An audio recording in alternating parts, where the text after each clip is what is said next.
Halo, apa kabar semuanya? Setelah kita melalui pembahasan yang pertama yaitu mengenai definisi daripada hukum internasional, sekarang kita akan membahas mengenai hubungan internasional.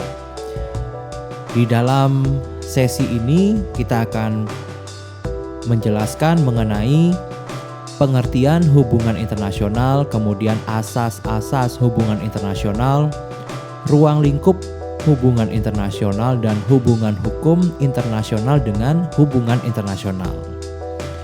Nah, dalam pembahasan ini tentunya kita tidak bisa terlepas dari pembahasan mengenai politik internasional dan juga kerjasama internasional serta instrumen daripada hukum internasional yang mengatur hubungan internasional itu sendiri.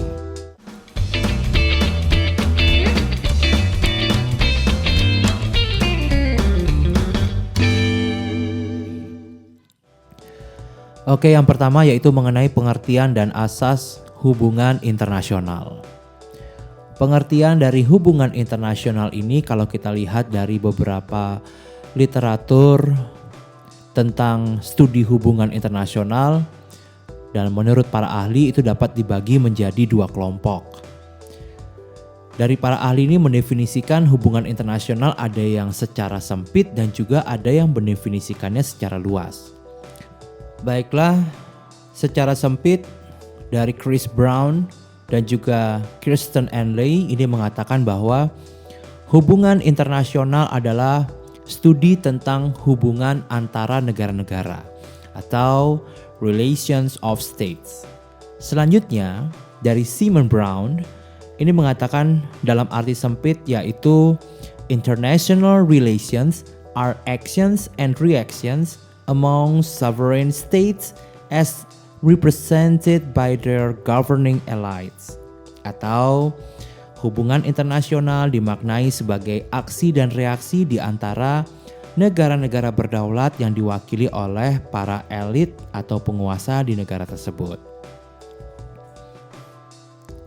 Kemudian ada pendapat dari Joshua Goldstein ini menyatakan bahwa international relations are the relationships among the world's government. Definisi dari hubungan internasional ini secara sempit ini dari pendapat dari pakar hubungan internasional ini diperkenalkan pada berakhirnya Perang Dingin. Jadi kita bisa lihat pada literatur hubungan internasional yang terbit sebelum tahun 90-an. Di mana para pakar hubungan internasional tersebut ini kebanyakan memandang inti dari hubungan internasional itu adalah politik internasional. Akan tetapi, ini seiring dengan semakin kompleksnya hubungan internasional, kebanyakan dari para pakar hubungan internasional sepakat bahwa hubungan internasional ini tidak bisa lagi identik dengan politik internasional dan juga tidak lagi berorientasi pada negara. Sehingga muncullah definisi dari hubungan internasional ini dalam arti yang luas. Kalau dalam arti yang luas, rupanya studi daripada hubungan internasional ini bisa mencakup keseluruhan yang sampai paling kompleks. Dari hubungan-hubungan yang budaya, ekonomi, hukum, militer, politik dan juga sosial dari semua negara, serta unsur-unsur populasi dan juga entitas dari masing-masing negara ini. Jika menurut Stephanie Lawson, bahwa hubungan internasional merupakan interaksi antar aktor-aktor berbasis negara yang melintasi batas-batas negara. Ini berarti bahwa perhatiannya ini sangat mendalam terhadap sistem negara secara keseluruhan. Jadi perhatiannya juga sama terhadap aktivitas dari berbagai aktor yang non-negara juga. Contohnya seperti IGO dan juga organisasi internasional non-pemerintah atau NGO, Non-Government Organization, serta perusahaan multinasional atau MNC. Dan pada akhirnya kita mengambil satu pengertian dari Harry Chernovsky dan juga Heidi Hobbs yang menyimpulkan bahwa international relations, a field of inquiry that examines the broad array of human relationship that involve cross-border interaction. Kemudian selanjutnya kita membahas mengenai asas-asas daripada hubungan internasional. Ini sekurang-kurangnya ada 3 asas dalam hubungan internasional yang didasarkan pada daerah dan juga ruang lingkup berlakunya ketentuan hukum bagi daerah dan warga negara masing-masing. 3 asas tersebut yang sangat mempengaruhi adalah yang pertama, asas teritorial. Jadi asas ini didasarkan pada kekuasaan negara atas daerahnya. Menurut asas ini, negara melaksanakan hukum bagi semua orang dan semua barang yang ada di wilayahnya. Jadi terhadap semua barang atau orang yang berada di luar wilayah tersebut berlaku hukum asing atau internasional secara sepenuhnya. Kemudian yang kedua yaitu asas kebangsaan. Asas ini didasarkan pada kekuasaan negara terhadap warga negaranya. Dan menurut asas ini bahwa setiap warga negara dimanapun ia berada tetap mendapatkan perlakuan hukum dari negaranya. Asas ini mempunyai kekuatan ekstrateritorial, artinya hukum dari negara tersebut tetap berlaku juga bagi warga negaranya walaupun dia berada di luar negaranya. Kemudian yang ketiga yaitu asas kepentingan umum. Asas ini didasarkan pada wewenang negara untuk melindungi dan juga mengatur kepentingan dalam kehidupan masyarakat. Jadi hal ini dapat negara dapat menyesuaikan diri dengan semua keadaan dan juga peristiwa yang bersangkut paut dengan kepentingan umum. Jadi hukum tidak terikat pada batas-batas wilayah suatu negara. Kemudian ada lagi asas-asas menurut Resolusi Majelis Umum PBB nomor 2625 tahun 1970 yang lebih mengungkapkan banyak lagi asas, yaitu 7 asas dalam hubungan internasional. Yang pertama, setiap negara tidak melakukan ancaman agresi terhadap keutuhan wilayah dan kemerdekaan negara lain. Dalam asas ini ditekankan bahwa setiap negara tidak memberikan ancaman dengan kekuatan militer dan tidak melakukan sesuatu yang bertentangan dengan piagam PBB. Yang kedua yaitu setiap negara harus menyelesaikan masalah internasional dengan cara yang damai. Dalam asas ini setiap negara harus mencari solusi yang damai, kemudian harus bisa mengendalikan diri dari tindakan yang dapat membahayakan perdamaian internasional. Yang ketiga yaitu tidak melakukan intervensi terhadap urusan dalam negeri daripada negara lain. Jadi asas ini menekankan setiap negara memiliki hak untuk memilih sendiri keputusan politiknya, ekonomi, sosial, dan sistem budayanya tanpa intervensi dari pihak lain. Yang keempat yaitu negara wajib menjalin kerjasama dengan negara lain. Ini berdasarkan juga pada piagam PBB dan kerjasama itu dimaksudkan untuk menciptakan perdamaian dan juga keamanan internasional di bidang hak asasi manusia, politik, ekonomi, sosial budaya, teknik dan juga perdagangan. Yang kelima yaitu asas persamaan dan penentuan nasib sendiri. Jadi kemerdekaan dan perwujudan kedaulatan suatu negara harus ditentukan oleh rakyatnya. Yang keenam yaitu setiap negara harus dapat dipercaya dalam memenuhi kewajibannya. Jadi pemenuhan kewajiban itu harus sesuai dengan ketentuan hukum internasional. Dan yang terakhir yaitu yang ketujuh, yaitu asas persamaan kedaulatan dari negara. Yang artinya setiap negara itu memiliki persamaan kedaulatan secara umum, yaitu memiliki persamaan yudisial atau perlakuan hukum, memiliki hak penuh terhadap kedaulatan, setiap negara menghormati kepribadian negara lain, teritorial dan kemerdekaan politik suatu negara itu tidak dapat diganggu-gugat. Kemudian setiap negara bebas untuk membangun sistem politik, sosial, ekonomi, dan sejarah bangsanya, dan setiap negara wajib untuk hidup damai dengan negara lain. Baiklah, selanjutnya kita akan membahas mengenai ruang lingkup daripada hubungan internasional. Jadi, ruang lingkup daripada studi hubungan internasional ini terdapat beberapa pokok bahasan yang berkaitan dengan segala perilaku manusia yang bersifat lintas nasional dan berbagai kecenderungan global yang tentunya berimplikasi terhadap kemanusiaan. Menurut Patrick J. McGowan dan juga kawan-kawannya, ini menyatakan bahwa ruang lingkup dari studi hubungan internasional juga mempelajari aspek-aspek dari sistem global atau cara-cara di mana para aktor ini mengorganisasi dan mengelola interaksi-interaksi mereka dalam sistem global.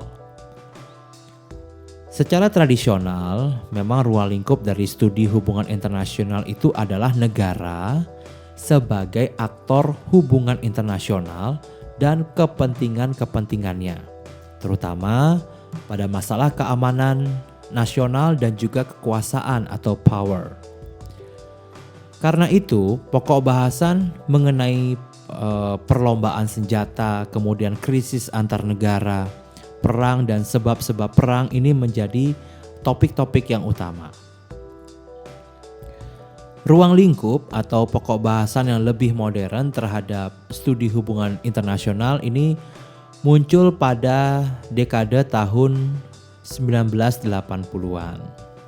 Jadi pada dekade 1980-an ini ada perspektif gender, etnisitas dan juga lingkungan menjadi pokok bahasan yang sangat-sangat utama pada studi hubungan internasional.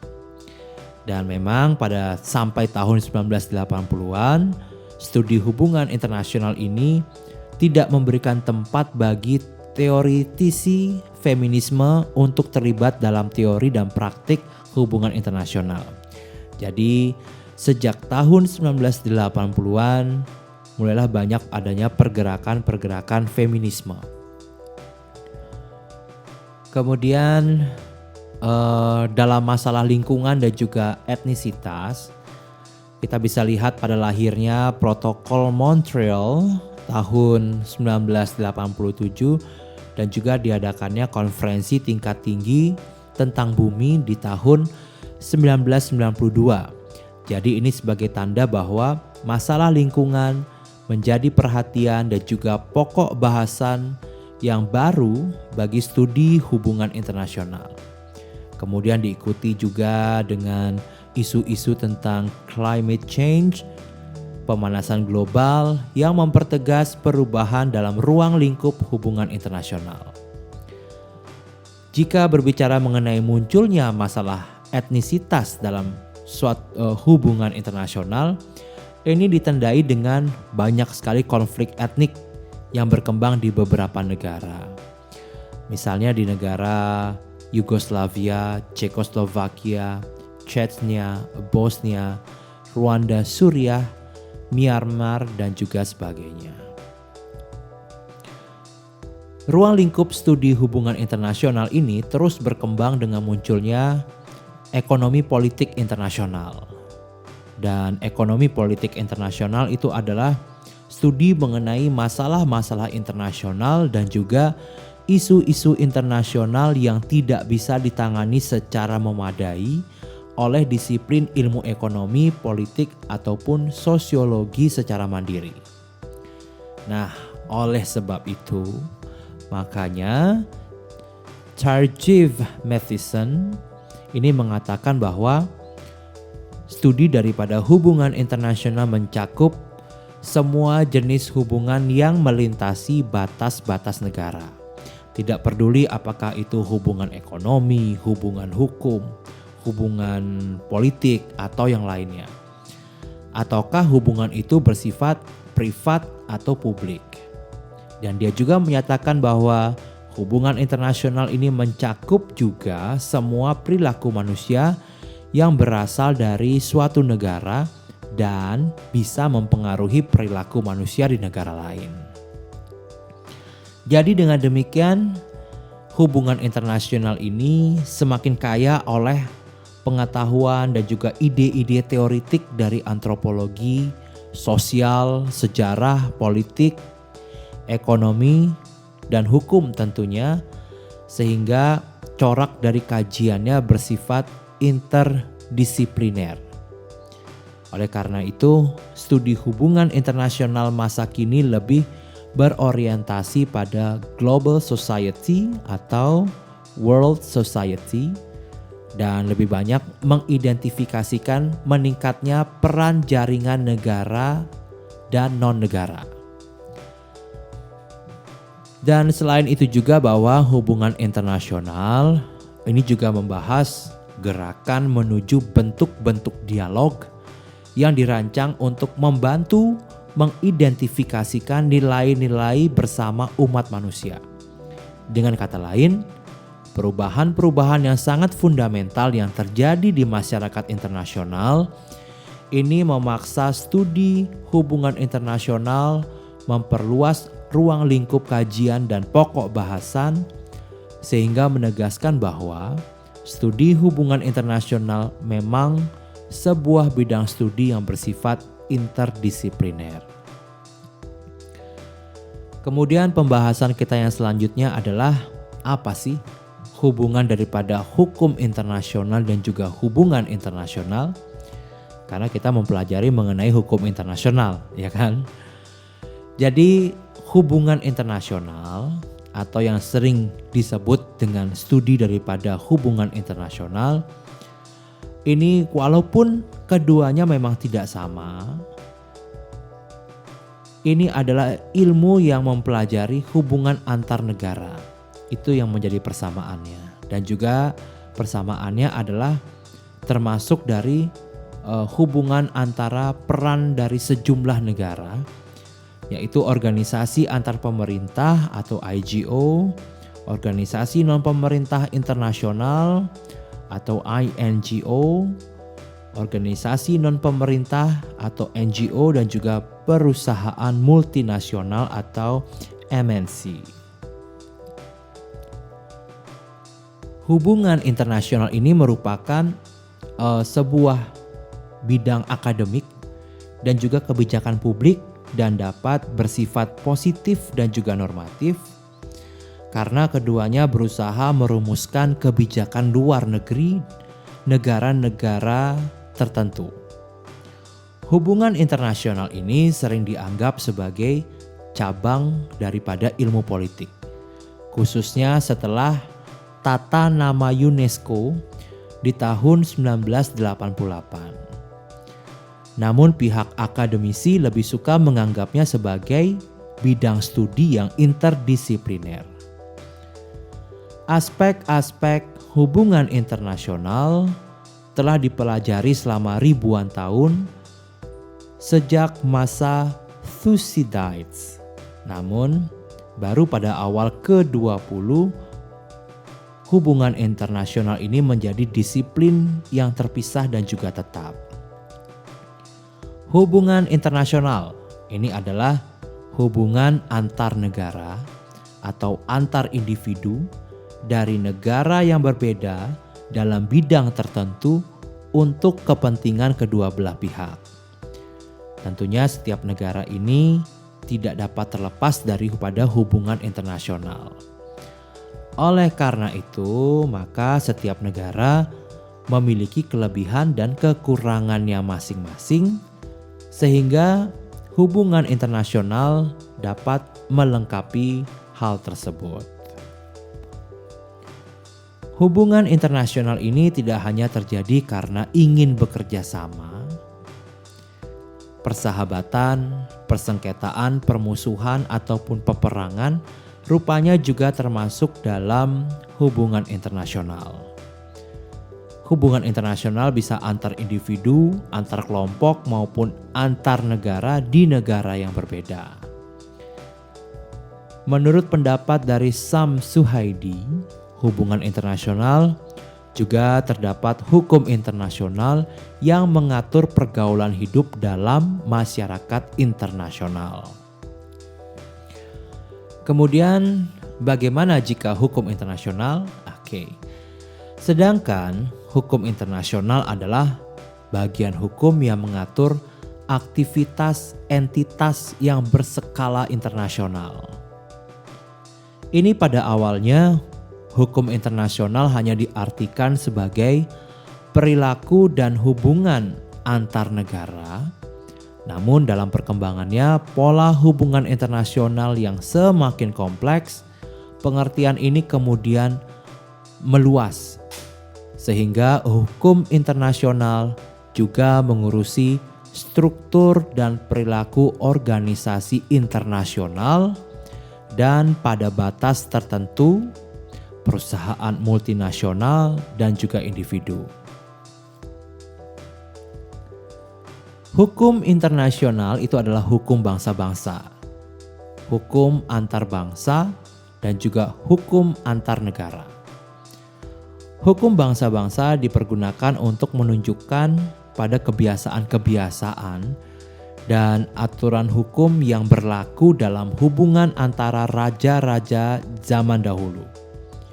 Hukum antar bangsa atau hukum antar negara ini menunjukkan pada kompleks kaidah dan asas yang mengatur hubungan antara anggota masyarakat bangsa-bangsa atau negara.